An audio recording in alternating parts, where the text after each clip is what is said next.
লোকটা কে? Baren Gangopadhyay. Private detective হিসেবে পরাশর সেনের তখন বেশ নামডাক। এই নাম ছড়াবার পেছনে রয়েছে একটা জোড়া খুনের রহস্য উদ্ধার। যেভাবে জীবনের ঝুঁকি নিয়ে পরাশর সেই দুর্ধর্ষ খুনিকে আবিষ্কার করেছিল, তাতে তাকে প্রশংসা না করে পারা যায় না। এই নিয়ে খবরের কাগজে খুব লেখালেখিও হয়েছিল একসময়। অবশ্য এমনিতে পরাশরকে দেখলে মনে হবে ছা পোষা মানুষ, যেন ভাজা মাছটাও উল্টে খেতে জানে না। কিন্তু ডিটেকটিভ হিসেবে তদন্তের কাজে ওর বুদ্ধি যেন ক্ষুরধার হয়ে ওঠে। কোন পরিবেশে, কোথায়, কিভাবে টোপ ফেলে এগোতে হবে, সে ব্যাপারে ও জুড়ি মেলা ভার। গড়িয়ার কাছে বড় রাস্তার ওপরই পরাশরের অফিস। অফিস মানে ছোট্ট একটা ঘর, বেশ সাজানো গোছানো। সেখানে হারু নামে একটা ছোকরা সারা দিন ঘর খুলে বসে কাটায়। প্রয়োজনে অপ্রয়োজনে ফাই ফরমাস খাটে, চা ফা এনে দেয়। অফিসে কে এলো না এলো তা নোট করে রাখে। এছাড়া কখনো বা ব্যাংকে যাওয়া, পোস্ট অফিসে যাওয়া, কাউকে কোনো চিঠি দিয়ে আসা ইত্যাদি সব কাজে হারুকে করতে হয়। পরাশরকে গোয়েন্দাগিরির কাজে সারাক্ষণই ঘোরাঘুরি করতে হয়।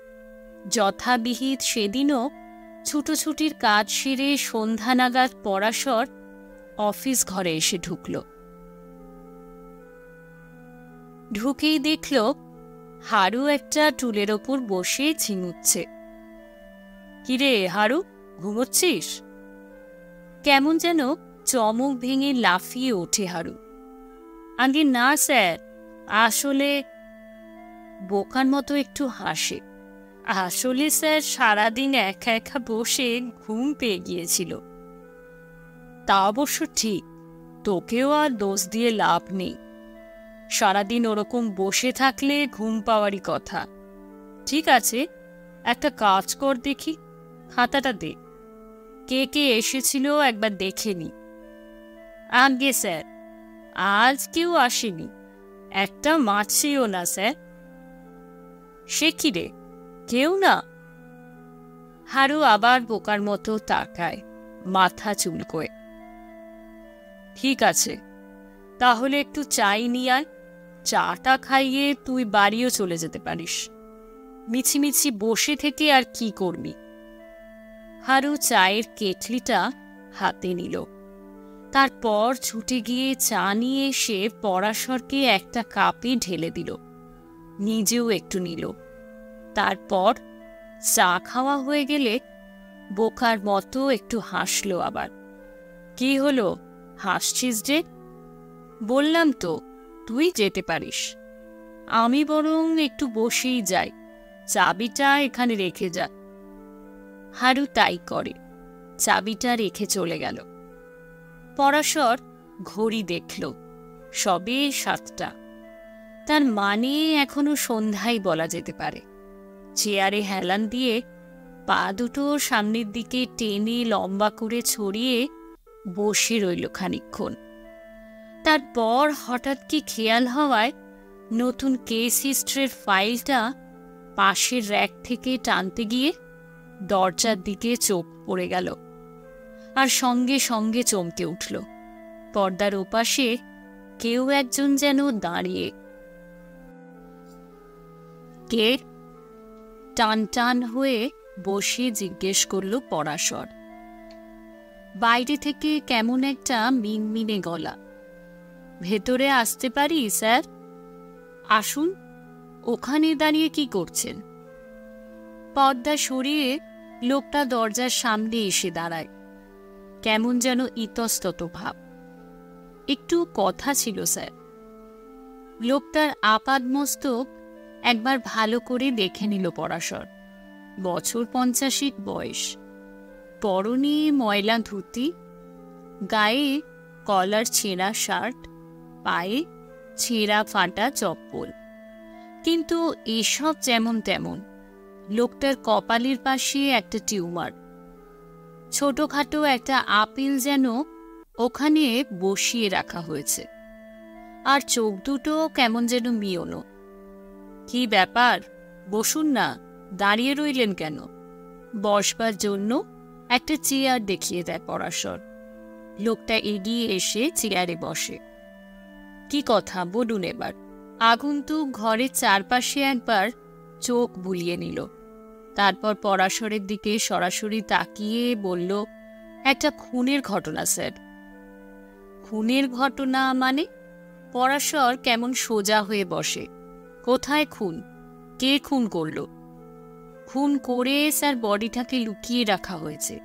পরাশর কেমন বোকার মতো তাকায়, তারপর নোট করার জন্য ডায়েরি বুকটা টেনে নেয়। একটু খুলে বলুন দেখি, কোথায় খুন, কাকে? কেমন যেন উত্তেজনা বোধ করতে থাকে পরাশর, অথচ লোকটা নির্বিকার। শীতলভাবেই বলল, আপনি যদি বডিটা দেখতে চান স্যার, দেখাতে পারি, তবে খুনি কিন্তু বাড়ি ছেড়ে পালিয়ে যাওয়ার চেষ্টা করছে, তাই স্যার এই অসময়ে আপনাকে খবরটা দিতে এলাম। পরাশর লোকটাকে আবার খুঁটিয়ে খুঁটিয়ে দেখল। লোকটার মাথায় কোনো গোলমাল নেই তো? কিন্তু না, তাও তো মনে হয় না। বলল, আচ্ছা দাঁড়ান, চা খাবেন? না স্যার, আমি চা খাই না। তাছাড়া স্যার, এদিকে যদি দেরি করেন লোকটা কিন্তু পালিয়ে যাবে। আজ রাতে ট্রেনেই ও বোম্বাই পালাবে বলে ঠিক করেছে, টিকিটও কাটা হয়ে গেছে ওর। পরাশর বলল, কিন্তু ব্যাপারটা একটু খুলে বলবেন তো, ঘটনাটা কোথায় ঘটেছে, কে সে? বেশি দূরে নয় স্যার, এই গড়িয়াতেই, খালের ধারে, একটা বহুকালের পুরনো বাড়িতে। ঠিকানা বলুন। ঠিকানা বলল লোকটা। পরাশর চটপট তা লিখে নিল। বেশ, এবার বলুন কে খুন হয়েছে, আর কেই বা খুন করেছে? কি নাম তার? যে খুন করেছে স্যার, তার নাম সি দাস, মানে চণ্ডী দাস। মহা ফেরেববাজ লোক, ডেঞ্জারাস বটে। কাকে খুন করেছে? আগে স্যার ওরই এক পার্টনার অম্বিকা রায়কে। টাকা পয়সা নিয়ে দুজনের মধ্যে অনেক দিন ধরেই ঝগড়া চলছিল। আজই স্যার সকালে নিজের বাড়িতে অম্বিকাকে ডেকে নিয়ে গিয়ে মওকা বুঝে খুন করে। আজ সকালে? কিভাবে খুন করল? বাড়িটা স্যার এমনিতেই খুব নির্জন, চণ্ডী ছাড়া আর কোনো লোক থাকে না ওখানে। দুজনে ঘরের ভিতর বসে কথা বলছিল। হঠাৎ সুযোগ বুঝে চণ্ডী একটা চপার দিয়ে ওর মাথায় একটা কোপ মারে, আর তাইতেই স্যার। বটে, তা আপনি জানলেন কি করে? আপনি কি দেখেছেন? লোকটা কি যেন একটা উত্তর দিতে যাচ্ছিল, আর ঠিক তখনই কেলেঙ্কারি। টুক করে আলো নিভে গেল। পরাশর জানালা দিয়ে বাইরে তাকিয়ে বুঝল লোডশেডিং। লোকটা বলল, আমি তাহলে যাই স্যার, খুনের খবরটা আপনাকে দেওয়াই আমার উদ্দেশ্য ছিল। এবার আপনি যা ভালো বুঝবে করবেন। বলতে বলতে লোকটা উঠে দাঁড়িয়েছে, টের পেল পরাশর। সে কি মশাই, কোথায় যাচ্ছেন? কথাই তো হলো না। তাছাড়া স্পটটা দেখাবেন তো আমাকে। সেখানে আমার যাওয়াটা ঠিক হবে না স্যার, আপনি একাই চলে যান। এখনই গেলে চণ্ডীবাবুকে পেয়ে যাবেন, ওকে জিজ্ঞেস করলেই সব জানতে পারবেন। টুক করে ঘরের পর্দা সরিয়ে বেরিয়ে গেল আগন্তুক। পরাশর কেমন যেন বোকার মতো তাকিয়ে রইল, তারপর উঠে দাঁড়াল। ঘরের ভিতর এভাবে এখন বসে থাকারও মানে হয় না। একটু কি ভেবে জানালা বন্ধ করে দিল, তারপর বেরিয়ে এলো ঘরের বাইরে। চারপাশে তাকালো, না, লোকটা উধাও। অদ্ভুত ব্যাপার, পাগল না তো? হঠাৎ করে এসে একটা মার্ডারের কথা শুনিয়ে গেল, অথচ চোখে মুখে ওর বিন্দু মাত্র উত্তেজনা নেই। নাকি আমাকে খানিকটা হ্যারাস করার জন্যই ব্যাপারটা করে গেল, কে জানে। আবার ভাবল, না, একেবারে উড়িয়ে দেওয়া যায় না। রাত তো এখন সবে 7:30। দেখাই যাক না চণ্ডীবাবু নামে কাউকে পাওয়া যায় কিনা। ঘরে তালা লাগিয়ে ডায়েরিটা হাতে নিয়ে বেরিয়ে পড়ল পরাশর। আর রাস্তায় পা দিয়ে খানিকটা এগোতেই আবার আলো জ্বলে উঠল চারপাশে। যাক বাবা, বাঁচা গেল। অল্পের ওপর দিয়েই লোডশেডিং কাটল। তারপর হাঁটতে শুরু করে পরাশর। এই রাস্তা সে রাস্তা করে শেষটায় নম্বর মিলিয়ে এসে হাজির হলো চণ্ডীবাবুর বাড়ির সামনে। আবার ঘড়ির দিকে তাকালো। 8টা বাজতে মিনিট 10 বাকি। কিন্তু এরই মধ্যে পাড়াটা কেমন যেন ঝিমিয়ে পড়েছে, নিস্তব্ধ। বাড়িটার দিকে তাকালো। বহু পুরনো আমলের বাড়ি। দেয়াল ফুঁড়ে গাছ গজিয়ে আছে।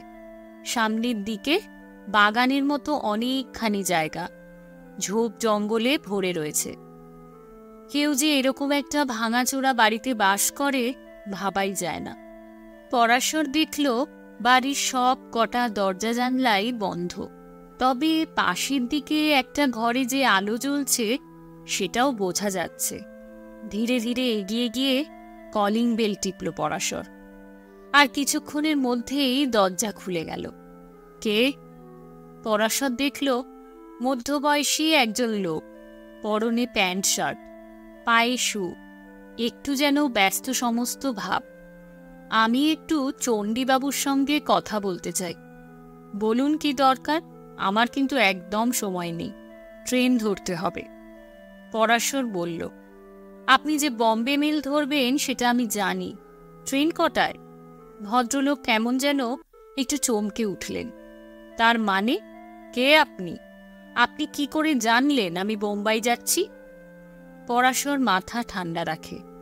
না দেখুন, বোম্বেতে আপনি কদিন থাকবেন, কোথায় উঠবেন, এই সবও আমার জানা দরকার। চণ্ডীবাবুর চোখ মুখে চেহারাই যেন পাল্টে গেছে।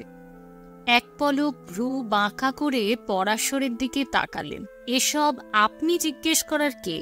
কে আপনি?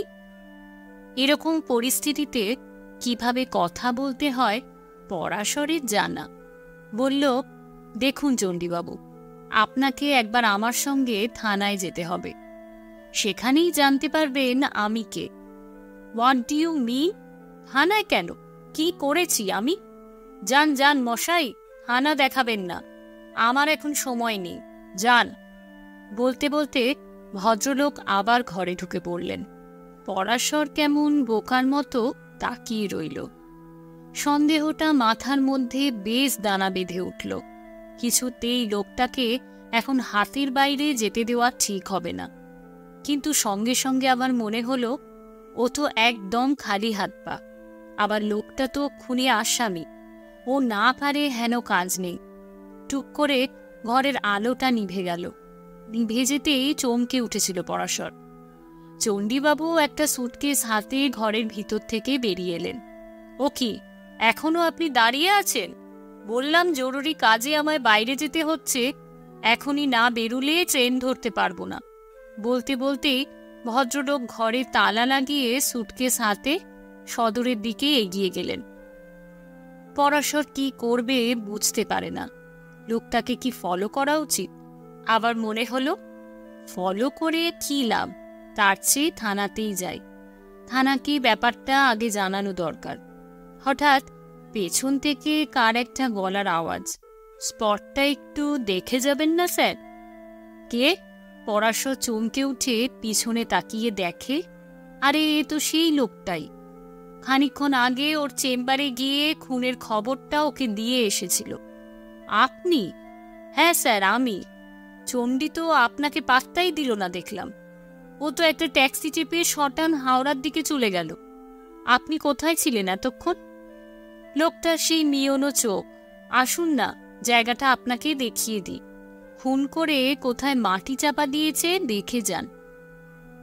বাড়ির পেছন দিকে এগিয়ে যেতে থাকে লোকটা। পরাশরও ওর পিছু নেয়। এককালে এদিকেও বাগান ছিল বোঝা যায়। এখন বাগানের বদলে জংলা গাছে ঠাসা। বাউন্ডারি ওয়ালটা এদিকে বেশ উঁচু। এই বাউন্ডারি ওয়ালের ওপাশেই স্যার খাল। তাই বুঝি? আর ওই কোণের দিকে দেখুন স্যার, লোকটা আঙুল তুলে দেখায়। পরাশর দেখে দেওয়ালের এক পাশে ময়লা জঞ্জালের স্তূপ, তারই ওপর একটা ভাঙাচোরা ড্রাম বসানো। ওই যে স্যার, ময়লা ফেলার ড্রামটা দেখা যাচ্ছে, ওটা একটু সরালেই দেখা যাবে। গর্ত খোঁড়া হয়েছিল, বডিটাকে একটা বস্তায় ভরে ওখানে পুঁতে রাখা হয়েছে। পরাশর এগিয়ে গেল ড্রামটার কাছে। ড্রামটা সরাবার জন্য হাত বাড়াতেই লোকটা হাঁ হাঁ করে উঠল। না স্যার, আপনি হাত দেবেন না, আগে পুলিশকে আসতে দিন, পুলিশের সামনেই বডিটা বার করা ভালো। পরাশর হাত সরিয়ে নিয়ে পিছিয়ে এলো। পুলিশকে তাহলে এখনই খবরটা দিতে হয়। পুলিশ এখনই এসে পড়বে স্যার। ওই তো জিপের শব্দ পাওয়া যাচ্ছে। হ্যাঁ, একটা গাড়ি আসার শব্দই যেন পাচ্ছে পরাশর। সদর গেটের দিকে এগিয়ে গেল। সত্যি একটা পুলিশ ভ্যানই এদিকে আসছে। আশ্চর্য, পুলিশও জেনে গেছে তাহলে। কিছুক্ষণের মধ্যেই গাড়িটা এসে গেটের সামনে দাঁড়ালো। ভ্যান থেকে নেমে এলেন ওসি।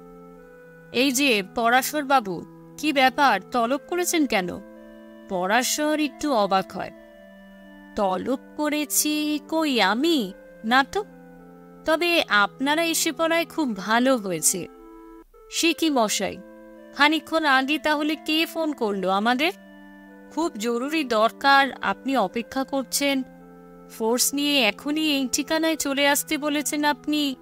কেমন রহস্যময় লাগে পরাশরের। কিন্তু তখন আর ওসব কচকচি পারিয়ে লাভ নেই। বলল, এ বাড়িতে ভীষণ একটা গোলমেলে ব্যাপার ঘটে গেছে।